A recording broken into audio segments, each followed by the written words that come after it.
It's time for our March edition of ADvice with William Joseph, CEO, the man himself, Ryan Townend, joins us. And this time we're talking about April Fools, which is it's a time of mirth and fun, and it's also a great chance for people to put themselves out there.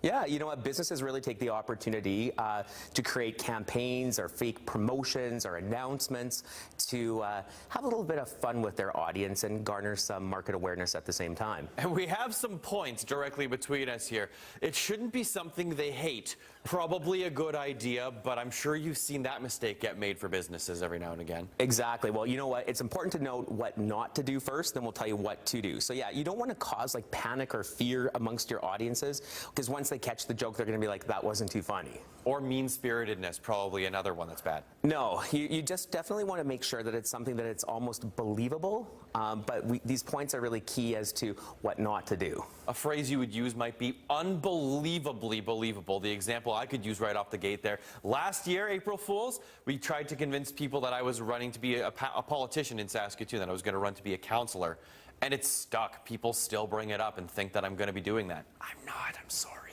That was believable? Yes. Hey, man. Well, you got to be like that. So what are some good tips to have if you're trying to run an April Fool's campaign? All right. Well, what the company wants to do is they want to really solve a person's potential need of the customer. They want to make sure that you're kind of like, well, that could happen.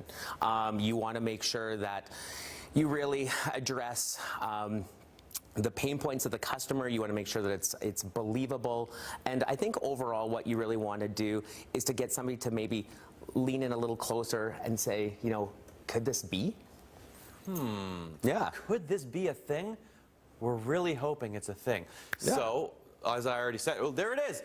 Unbelievably believable being the first one. It touches that collective need. What are some good examples? All right. Well, we pulled out 3 great examples to share, besides your story, of course, running for politics, right? I did my best, Ryan. All right. Well, we're proud of you. Okay, so let's take the first example. We'll pull it up on the screen here.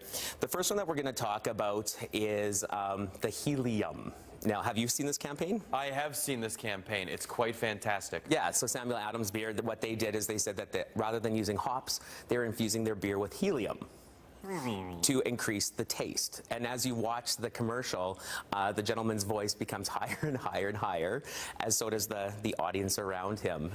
So you kind of question, what? How does that even work?